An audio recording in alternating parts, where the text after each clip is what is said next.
calon guru penggerak. Jadi kebetulan Bu ada tugas di modul 3.1 demonstrasi kontekstual LMS itu harus diisi mewawancara kepala sekolah Bu. Saya tanya Ibu, apakah Ibu bersedia untuk saya wawancara Ibu? Ya, kalau untuk menyelesaikan tugas-tugasmu di guru penggerak, saya siap melaksanakannya dan siap untuk menjawab pertanyaan-pertanyaan yang tadi. Makasih ya Bu atas waktunya Bu. Ini Bu untuk pertanyaan yang pertama Bu, hal apa saja yang selama ini merupakan tantangan dalam pengambilan keputusan pada kasus-kasus dilema etika Bu yang Ibu alami selama Ibu menjadi kepala sekolah Bu? Pertanyaannya, kalau hal-hal yang dialami dalam mengambil keputusan itu, kadang-kadang kita mengambil keputusan itu kan belum tentu itu harus disetujui oleh yang bersangkutan. Kadang-kadang kan mereka tidak menyetujui itu. Jadi saya harus dulu menilai apa kasus-kasusnya, lalu saya sesuaikan dengan kasus tersebut dan bagaimana cara mengatasi kasus tersebut, mencari solusinya dengan cara berkonsultasi dengan guru dan menyesuaikan kasus yang tersebut yang kita dapatkan dari kasus tadi, apa yang sesuai, macam mana solusi yang diberikan. Setelah itu barulah kita selesaikan kasus tersebut supaya tidak terjadinya miskomunikasi antara yang ada kasus tersebut dengan Ibu pertanyaan selanjutnya, apakah Ibu memiliki sebuah tata cara atau jadwal tertentu dalam sebuah penyelesaian kasus dilema etika? Apakah Ibu langsung menyelesaikan di tempat atau memiliki sebuah jadwal untuk menyelesaikannya Bu, dalam bentuk prosedur seperti apa? Kalau memiliki jadwal kayaknya nggak ada jadwal, tapi kalau ada kasus itu timbul, ya kita harus memikirkan, melihat dulu, menilai, membuat skala prioritas kasusnya macam mana gitu. Kalau memang bisanya kasus itu dilihat dari segi besar beratnya kasus tersebut. Kalau memang kasus itu kecil, ya bisa diselesaikan secara langsung, saya selesaikan secara langsung.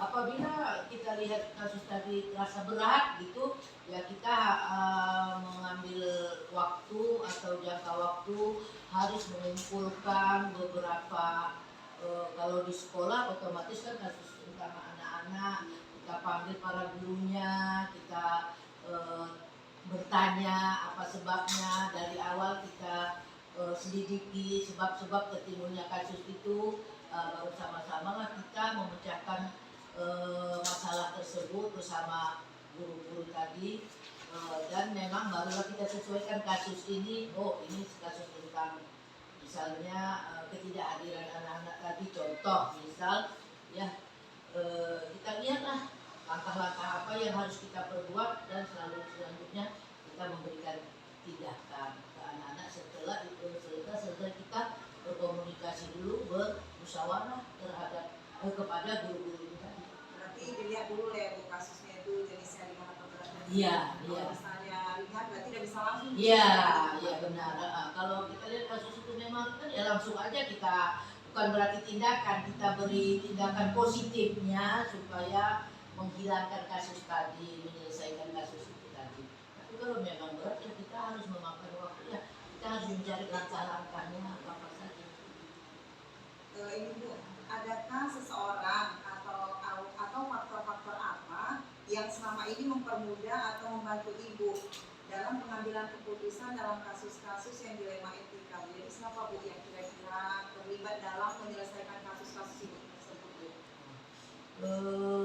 Biasanya faktor-faktor yang membantu saya itu otomatis ya, kalau di sekolah ini ya guru-guru tuh, guru terutama kalau misalnya ya wali kelas ya kan, udah itu ditambah dengan guru-guru yang lain yang memang kan semua guru itu ya memang harus tahu dia tiap anak didiknya itu bukan hanya wali kelasnya saja, nanti mana tahu ada guru agamanya, guru penjasnya, atau guru yang lain yang terlalu dekat sama anak tersebut. Nah, itulah yang nanti membantu memberikan masukan-masukan dan membantu untuk mencarikan solusi-solusi untuk anak itu. Karena kadang-kadang kan kalau saya selaku kepala sekolah, tidak semuanya anak-anak itu bisa saya rengkuh dan saya ketahui satu persatu. Otomatis itu kan memang harus gurunya. Nah, saya tanyakan macam mana anak itu, baru setelah mereka memberikan penjelasan tentang anak tersebut yang memiliki kasus tadi, barulah sama-sama kita jalan keluarnya. Karena kita di SD ya kan, Iya. kan tidak ada guru BP kalau di Iya. SD nggak ada. Jadi wali kelasnya masing-masing dan Iya. dibantu dengan guru agama dan guru yang lain. Iya, guru yang lain. Saya rasa demikianlah Bu. Makasih banyak ya Bu atas Iya. waktunya Bu. Saya permisi ya Bu. Iya. Assalamualaikum. Waalaikumsalam.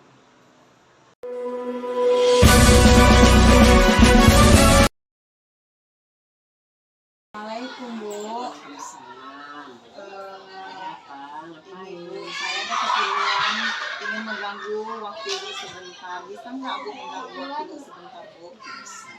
Begini Bu, saya kan ada tugas demonstrasi kontekstual di LMP saya. Saya kan sedang mengikuti pelatihan guru penggerak.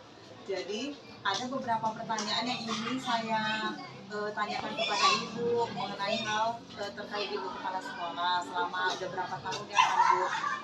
Bisa nggak Bu saya wawancara Ibu hari ini Bu? Nggak sibuk kan Bu? Ini Bu, pertanyaan yang pertama ya Bu, selama Ibu jadi kepala sekolah, bagaimana Ibu menjalankan pengambilan keputusan di sekolah Ibu, terutama untuk kasus-kasus di mana ada dua kepentingan yang sama benar-benar sama gitu kan Bu, kan ada satu kasus kemudian satu kasus lagi bersama-sama gitu Bu, memang memang mengandung nilai kebajikan. Jadi bagaimana Ibu menjalankan keputusan tersebut Bu?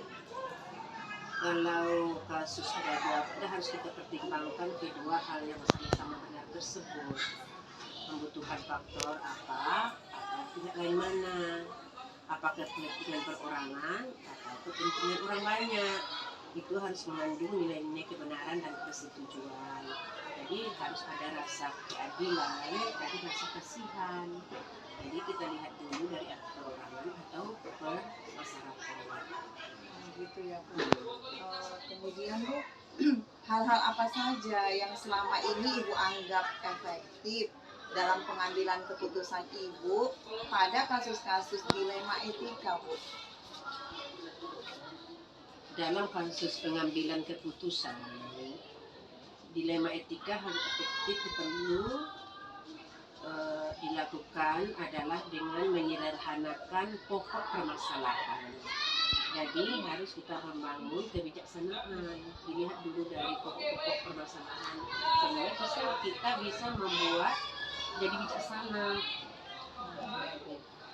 Satu lagi ya Bu, Ibu kan tadi saya dengar Ibu dari dulu mau ini dari operator mau rapat lagi ya kan Bu. Satu lagi Bu, hal-hal apa saja yang selama ini merupakan tantangan dalam pengambilan keputusan pada kasus-kasus dilema etika Bu?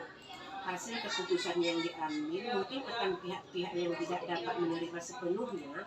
Proses untuk dapat memahami sebagian orang untuk secara ikhlas menerima dan menjalankan keputusan menjadi sebuah tantangan, serta untuk setiap istiqomah dalam menjalankan keputusan yang sesuai dengan yang disepakati. Makasih banyak ya Bu. Jangan banyaknya pertanyaan karena beberapa lagi Bu. Ya, makasih Bu atas waktunya. Maaf ya Bu udah mengganggu waktunya. Makasih banyak Bu. Assalamualaikum.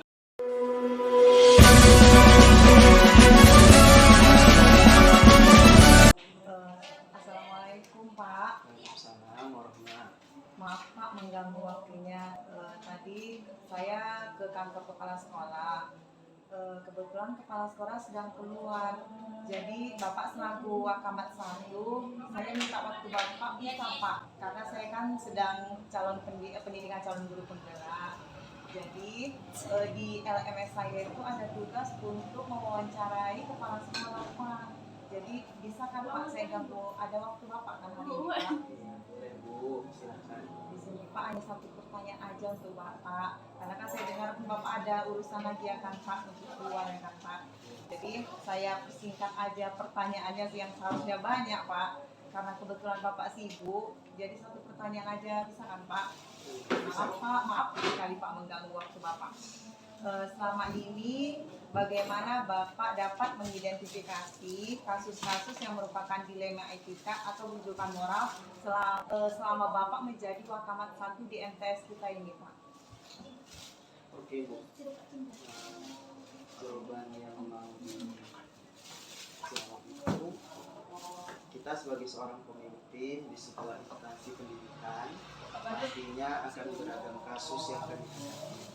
Baik itu kasus yang keduanya benar tetapi saling bertentangan yang dikenal sebagai dilema etika, ataupun kasus yang salah satunya benar dan yang lainnya salah. Kedua kasus tersebut harus dapat diidentifikasi dengan benar agar tidak ada kesalahan dalam mengambil keputusan. Cara saya untuk mengidentifikasi yang mana dari kedua kasus tersebut adalah dengan memahami masing-masing kasus. Tentu saja untuk memahami kasus-kasus tersebut, saya harus berkomunikasi dengan pihak-pihak yang terlibat. Setelah permasalahan sudah dipahami, maka saya perlu melakukan beberapa hal untuk bisa memetakan apakah kasus tersebut merupakan rujukan moral atau dilema etika. Untuk itu perlu dibuatkan daftar pertanyaan identifikasi kasus, syarat sebuah kasus merupakan dilema etika jika kedua masalah yang bertentangan tersebut tidak melanggar hukum serta norma-norma yang berlaku atau menimbulkan ketidaknyamanan sosial. Jika kasus yang diidentifikasi lolos dari syarat tersebut, maka dipastikan itu ada kasus dilema etika. Dan sebaliknya, jika syarat di atas tidak terpenuhi, maka ada kasus-kasus dari rujukan moral. Mungkin itu saja jawaban singkat dari saya. Makasih banyak ya Pak. Jawaban dari Bapak itu alhamdulillah mudah-mudahan bisa untuk melengkapi tugas di LMS saya. Ya, Bu. Makasih banyak atas waktunya ya Pak. Iya, Bu. Saya permisi ya Pak masuk ke kelas. Silakan, Bapak Bu. silakan Bapak. Terima kasih banyak. Wassalamualaikum warahmatullahi wabarakatuh. Waalaikumsalam warahmatullahi wabarakatuh.